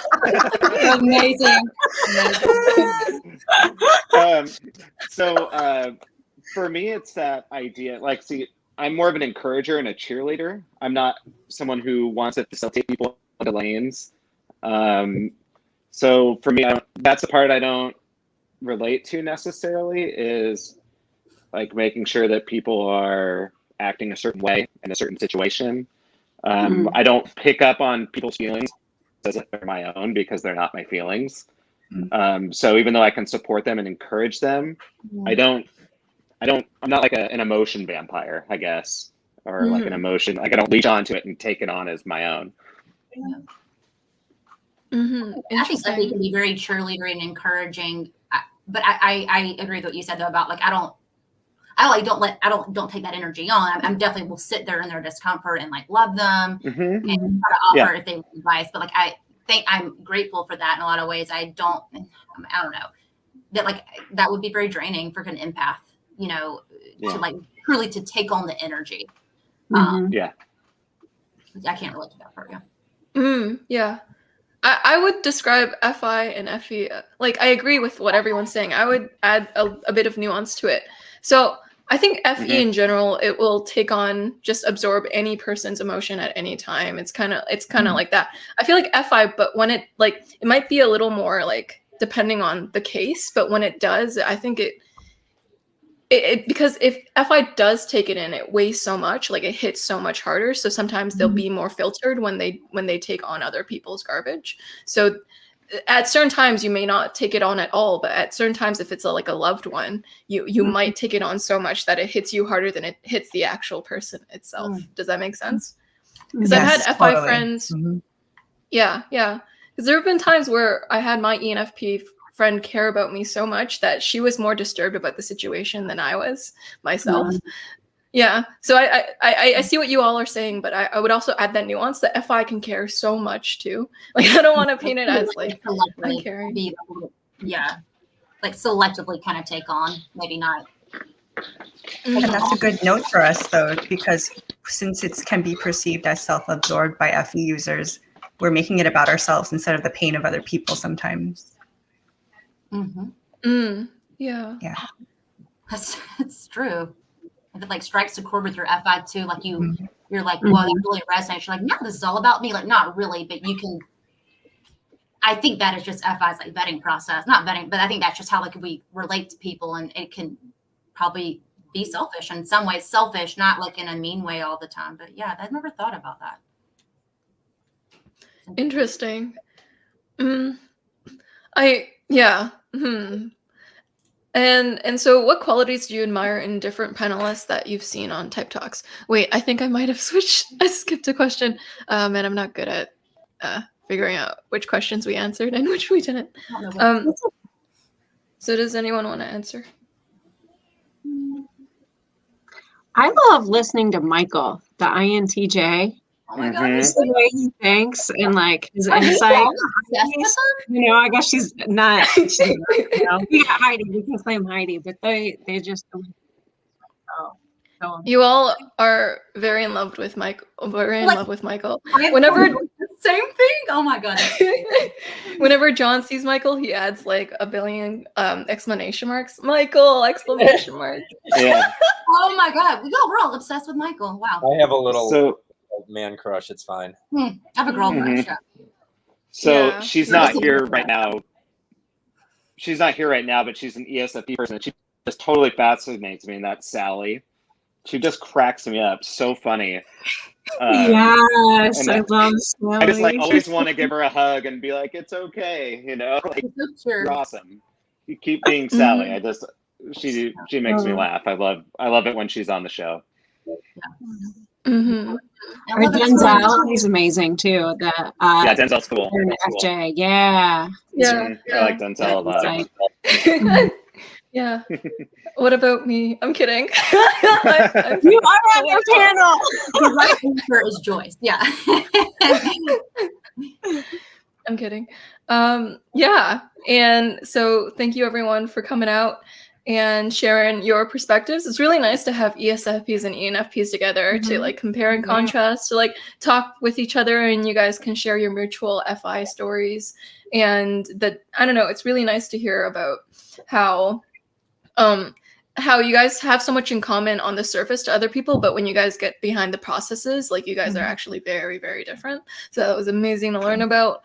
And I really appreciated all of you. And so Brady, you have a really cute cat, and it's really nice to have you on. And pleasure. Yeah. And Brady wants to start a blog called Censors Uncensored too, and that's going to be cool to give like the actual real life take of how censors are like on that website. So check that out. And Boonie has a YouTube. Yep. Oh yeah. Brady, I was going to say it's not published yet. I'm still trying to not let my SE sweep away the NI. So trying to actually like put it together first. I can't wait for sure. Yeah. By me voicing it out, I'm trying to like force you to like. And I really appreciate that. Thank you. You're on the hook now. Awesome. Accountability partners.